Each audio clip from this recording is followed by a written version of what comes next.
All right, gentlemen, it's Friday. We usually don't go on a Friday. We usually try to give them a day off in between, but we just went spiders today, which was regulated by the NCAA to get a spider pads practice in. I think we have to have 4, so we've got 3 in already. The first 2 plus today, and then we'll have 1 prior to the spring game. But and again, we went today so that next week we go Tuesday, Thursday. And happy Easter, everybody. We'll give off the guys a 3-day weekend, Good Friday, Saturday, and Easter Sunday. So that's kind of the reasoning behind it. But again, energetic practice. I think anytime you go back to back, sometimes they're looking at you like, what are you doing? But great attitude today, great focus. Talked about details and discipline today, and in our team meeting. But we got a game tomorrow. It's game day. We'll go to the Acrisure Stadium and put it on. There'll be like 22 guys in there who's never been in that stadium, at least on the grass with a helmet on. Might have been there for an unofficial visit or something like that, but they'll be there. So we'll go out there for about 2 hours, and it'll be live. The quarterbacks will be in red jerseys, and we will get a lot of work done. We'll get a lot of plays done. Some little fun fact I can give you, from last year we had practice 5, not counting today, but practice 3, 4, 5 this year compared to practice 3, 4, 5 last year. We've got 48 more plays, which is almost a game. You think about by the end of spring ball, we may have, like, instead of just 15 practices, it's like, we cheated the NCAA and got 18. Just getting more plays in. The more plays you get, it's repetition, repetition, repetition. So just something I had the GAs look at yesterday, because I was just curious of, because it seems like we're getting a lot of plays. It seems like after practice we're watching a lot of video just to get through it. And it's like, it's 5 o'clock and we're still watching practice tape. You guys know right now, shoot, it's almost noon. So that's what we got going. So fired up to see what we have tomorrow. And we'll have some good weather. I told the guys, so be prepared. It doesn't matter if there's a windstorm, rainstorm. Probably the only thing that'll put us in is a tornado, so we know that's not going to happen. So, questions? When you talk about getting 15 more plays in per practice, does that surprise you because you're in the middle of an install? No, I mean, like I said, the offense the offense and the volume that they've put in is really remarkable, in my opinion, based on the stuff they're doing, how much they're doing, the motions and shifts and all that stuff. Besides the personnel, we're doing a lot more offense than we've done in the past. And I thought it would be more than 15 plays a practice, which is that's a whole period. I mean, we're getting about 16 to 20 plays in a period. So that's it's like we're getting an extra period a day, but we're not, it's not on the schedule. So, it doesn't shock me just with the tempo and the teaching that's going on, I guess. But again, we're not, those 15 plays aren't all done perfect, right? But that's why you run them to fix them and watch a videotape and go, hey, you see why? Oh, I got it, coach. And then hopefully, because they made that mistake on a Friday, they won't make it on a Saturday. Which one of the players that have kind of seen lead the charge as far as like, hey guys, we got to get on this. So let's understand what we're trying to do today as far as running the playbook. Our coaches. I hate to say it, it's our coaches and it's our kids. The kids got to take ownership and do it themselves, but it's just like after practice. I said, hey, it's game time tomorrow. Get your minds right, get ready to roll. And if you don't know something, get in and see your coaches. We're here. I'm not going to make you come in. I can't make you come in. We got 20 hours a week that we got to, stay within that window. But that voluntary time, get in now, get in tonight, get in tomorrow morning. We're here, and that's what we do. So it's on them to get in here. All we can do is tell them, hey, come see me, but we can't make them. These extra plays you're getting, is that more snaps for the guys who aren't QB1? Yeah, well, yeah, it's snaps for everybody. I tell you, our quarterbacks, we've gotten a lot of snaps with our quarterbacks. I mean, they're all getting snaps, okay? At least I should say every scholarship guy's getting a lot of snaps right now, which was not the case in the past. I told you, Nate Yarnell didn't get any 1s or 2s in the past. It was more, I want to say NFL-ish, but it was kind of like, QB1 gets all the reps and, the backup gets the scout reps, from what I watch out there. It was more of that style, which, wasn't my favorite, but just the head coach. I ain't the offense coordinator, so just go. Everybody's got a different philosophy. As long as it works, I'm good. What are some of those other quarterbacks showing you? Those snaps? They're getting better every day. I'll start with Duggar, a young guy. Love him. He's got just a great demeanor to him every day. But he's going to get some reps tomorrow. In the ACC, I guess our kids call it. I'm interested to see what he can do. He knows what to do, but I think he's a little shy going out there like right now. Things moving fast, but I think even just after yesterday's practice, he told Coach Bell he's ready to go. Coach Bell will say, hey, Julian, get in there next series, or, hey, you're supposed to go every 3 series. Tell him before practice, but that 3rd series comes and he ain't going in there. He's like, but he's now starting to come out of his shell. So that's, part of the process, I guess, with Julian. So Julian's doing a nice job. Ty Diefenbach has gotten better every day.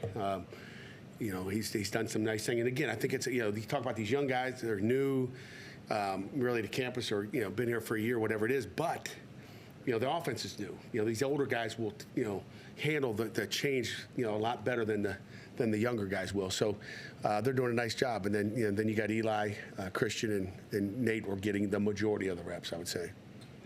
Is that Bell's philosophy to give the other quarterbacks more snaps, or is it just because there's more snaps because it goes so fast? It's his philosophy to give them more snaps. Just getting them, opportunity to go out there and throw it and play the game. So you guys probably see in the pre-practice and the ABCs, you're seeing every quarterback throw. Okay, did you ever see that before? No, you never saw any of those other guys throw. I mean, it was, there's usually 3 red jerseys back there sitting like this, bored to death. So I think it's good just to get those guys that come out to play football, regardless if they're going to start for us or never play it down for us, to at least get opportunity to throw it around a little bit. What have you seen from Kenny Johnson this camp? It just seemed like he's a little bigger. He's kind of walking around with more confidence. Just this is the second time going through it.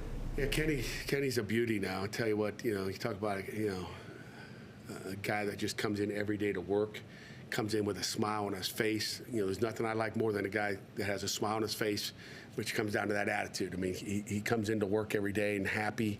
Those are the guys you love. And he, like you said, he's bigger, he's stronger, and he's more physical out there. He's, probably one of the best blockers out there. If you want to get the block, if you know there's a block that's important. And I think you guys have seen some of that perimeter drill. Have you guys been out there for some of that? Like he does it, where they're blocking and throwing bubbles and all that stuff. He does a great job blocking, throughout the practice, but, obviously in that drill as well. Are those other running backs kind of pushing Rodney, giving you competition?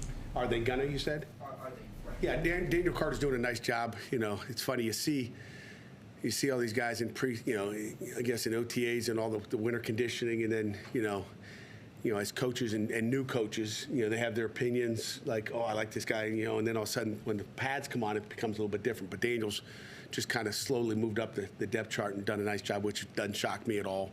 That's who he is. He's just always going to do everything right. He knows what he's doing. Desmond's been out early for a little bit, just dinged up with a little hamstring, and he took a few reps today, so I'm looking forward to seeing it. Maybe he gets 10, 15. We'll regulate some of what those guys do tomorrow. So that's Desmond, and Joel's continues to get confidence. I think he looked really good today because his whole coaching staff, his head coach Jerry was here today, so he looked like he had another gear today. He better show off for his peoples. I'm trying to think of who else I'm missing there. And then, Wiz, Montravius Lloyd is doing a nice job too. So he's made some nice plays. And Derek Davis. So those guys are all pushing. We're going to play, with the tempo you're going, you're playing 6, you have 6 receivers that are you considered really starters. You're going to have at least 3 tailbacks that you're going, hey, we're going to be, they're all starters. Just a different tempo. It's not like you run a play and then come back in the huddle, stand for 18 seconds, get your breath, and go out there. It's going to go. We'll have to get, you guys will see a little bit, some of the tempo tomorrow, depending on what we do. Who are some of the guys that, when you guys go from, just spiders or regular, just, shirts and shorts to pads, that you go from seeing like, I don't see them much stuff when they put the pads on. Whoa, where's that in the lockers? It's hard to tell. Everybody turns it up, going from what we were today, spiders, to tomorrow. You want all those guys to play the same speed. Come on. It's okay, Fraser. You ain't gonna bug me anyway. You ain't gonna distract me. You're ugly, but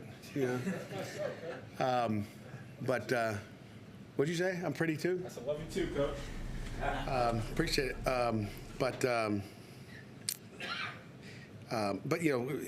There's going to be that everybody better crank it up when they get into the live period tomorrow, or the shells period, or even a pads practice. But I can't say there's any, we got to calm guys down. There's the guys that, like Dayon, even today, like Dayon, slow down. We got spiders on, slow down. So, but I'd rather have to slow guys down than have to, get a bat and try to, hit them in the butt with a bat or my foot, to get up their motor going. So, I would say we have to slow guys down like PJ, Cruz, Brookins. I'm looking at the guys on defense that play with, like they forget the tempo. And that's why I sit out there with a microphone, just saying like what the tempo is, because I think they forget. They get caught up in a play, they hit this guy, and then they just forget. Oh yeah, I forgot. Because you have like 4 different tempos that we like to use out there as far as just the, live is, we're hitting and tackle and taking them to the ground, and then thud. We got what we call whiz, and we have an NFL tempo that we call it. So, they got all these different tempos. They got to control it, just so we don't go live all day, and we can't be going NFL tempo, which is the least of the tempo. Obviously, your offensive system right now is going through a change. But what have you seen from the operation from special teams and with Jacob taking over? Yeah, Coach Bro, as he goes by, has done a nice job. It's just a different way of doing it, and I might have mentioned that earlier in spring. It's been going well. There's been more fundamentals as opposed to scheme. Matter of fact, practice 6 today was the first day that we actually lined up in a punt formation and put it all together. But we've been doing a lot of different things that. As far as just the drills, and you guys see some of them pre-practice and all that stuff that we do. We have not lined up in a kickoff team. I think yesterday was our first true field goal period together. Ben Sauls was 100%, so it was good to see some of those things going. And again, it's a little by little, it's a process, but again, it's just been more fundamental than more schematics. Which just tells you that Coach Rose got confidence, in the scheme part of it, and getting the kids to. He's going to keep it simple enough that they'll know what to do, and it's more about the fundamentals. Last year, there was a point in the season where you talked about how, you as a head coach, sometimes you can judge when you need to step in and kind of get your coaching in on what a position coach is doing, and try to maybe say, hey, I don't like the pace of that. How have you seen that with Kate Bell so far? Just like the back and forth between you two, and maybe like. He sees something some way, and you see something a different way, and how he's handled things. Like I've told you guys in the past, I don't micromanage the offense at all. I let it go. I try to, I'm learning, as we go. I got a lot of good words. I got a cheat sheet to help me learn, and that's the education there is going well. But it's just me giving little tips on this or that, their tempo. Last couple of days. I mean, here's example. Last couple of days, it's well, he's not getting lined up. He doesn't get the call from the sideline because it's fast tempo. You got to get your eyes to the sideline. And I'm like, hey, this is what we do on defense. So I just relate what we do on defense. We're always yelling eyes, eyes, eyes. Okay, so. When we, this is something we've done forever at Michigan State and through the years. But defensively, you finish the play. We always talk about this when we're playing tempo. You're playing Tennessee, that tempo. Finish the play. Like a lot of guys think about, I got to get back for the next play. Finish the last play and then sprint home, which home is where you belong, which for a receiver is sprint, get to the line of scrimmage. If you're in a 20-yard pass, your first thing you have to do is sprint your tail back. But as you're sprinting back, get your eyes, you can't get – over near the huddle or something like that, and then look back. It's too late. So as I'm sprinting back, you got to train these receivers, and most of the time it's the receiver because they're away from the quarterback. The quarterback can tell the O-line what to do, but just getting those receivers trained to look to the sideline every time. So you run a 40-yard route, you got to be sprinting back to get lined up for the next play and see from a different part of the field. It might be near sideline, far sideline to get that call. And I said, we're always saying eyes, eyes, eyes. So if you got 3 wideouts right there, and Jerry, obviously is the smartest, and you 2 young guys don't know what to do. Jerry can be just as you're coming back, hey, eyes, eyes, just scream it out. Make sure everybody, eyes, all of a sudden, now Chris starts looking like, oh yeah, I forgot, all those things. So that's just little stuff that just teaching part, little things like that. I've been charting the timing of things which he's never done before. Like how fast are we snapping the ball? I mean, 75% of the time we've snapped the ball this spring so far, not including today because I don't have the stats yet. But practice 5, we've snapped 75% of the snaps within 22 seconds. So we're not going to be worried about delay games, right? I mean, we got a 40-second clock, so we're snapping the ball. That's 75% of the time. So. Just little stuff like that where I want to track it and how many under 10 seconds. I won't give you that step, but those are things that, just little things that I'm not trying to tell them how to run a route or what the quarterback needs to do or, how to run a run play. Those are things that they better know how to do because that's what I hired them to do. but just to help them be more efficient and track what they're doing, or give them a little tip, as far as just stuff from, because it's all related, whether it's offense, defense, special team, it's all the same. It's about details. Is the other 25% less than 22 seconds? Yeah, but it comes down to you take a sack. Okay, well, when it's the best way for a defense to slow an offense down, whether it's Tennessee, you guys watch that team play. That's why I keep referring to them, is to, if you give an offense a big play, they're going faster. Good luck to you, okay? But like, if you come to the scrimmage tomorrow, you'll notice that when the offense gets a TFL or sack, or the defense makes a play, that they slow down a little bit. Like, okay, hold on a second. Now we got now it's second down to 12. We got to run TFL. It's second down 12. Okay, slow down here. What do we want to do here? Let's try to. So I don't want it to be within 10 seconds. It should be all over the place. You want it to be at different times. You're not looking for every ball to be snapped within 10 seconds. You want to get them lined up real quick and then look to the sideline, and all those other different things that we see defensively. You got the receivers in the helmet, where you sort of the sides of the sideline, right? Yeah, we're still signaling on offense and defense. In this spring, we've only got 3 headsets because they aren't making enough of them. So the green dot is in the linebackers right now. We're teaching our defense how to do that. And then on offense, Coach Bell just wants the offense to learn the signal. So they're not getting, we're not using the green dot on offense, if that's what you're talking about, the green dot, yeah. You mentioned you're going to have 6 guys at receiver who considered starters. Do you have an idea for those guys on? I do.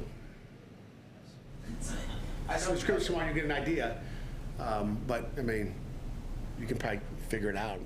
Take your guess before you come tomorrow. Make your guess and then go out and see. A couple more and we'll wrap it up.